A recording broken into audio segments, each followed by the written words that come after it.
Hello, my name is Shi Joyce Sim. I'm a postdoctoral fellow at Carnegie Institution for Science in the Department of Terrestrial Magnetism.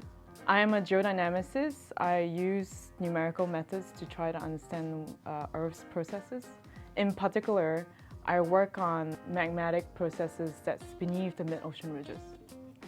So mid-ocean ridges are this long volcanic chain on the ocean floor.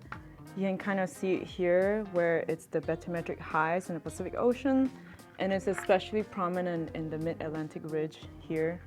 So they run for about 60,000 kilometers on the ocean floor. And it's really crazy because they form about 60% of the global magmatism.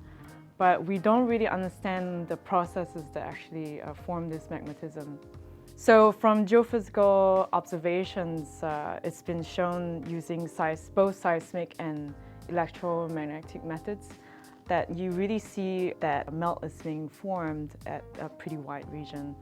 But on the ocean floor itself, you see that the mid-ocean ridge is only like a really narrow region of crustal formation. So there must be some kind of physical mechanism that actually tries to move melt horizontally towards a large region to a narrow region. So what I'm trying to do here is to understand the two-phase flow equations and trying to lay out very simply what are mechanisms that are at work here. So what I can see from the using two-phase flow equations is that there are three very dominant melt focusing mechanisms, and one of them, which I'm going to highlight, is what we call melting pressure focusing mechanism.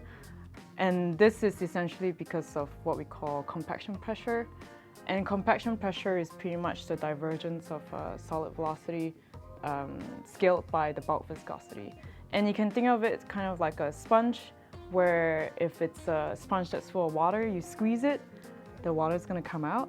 And if you have a squeezed sponge and you release it underwater, it's going to soak up the water. And the bulk viscosity, you can essentially think of it as how hard the sponge is. And if it's really hard, it's going to be really hard to squeeze. And if it's softer, it's much easier to squeeze. If you are interested in more, please come to my talk on Tuesday morning at AGU.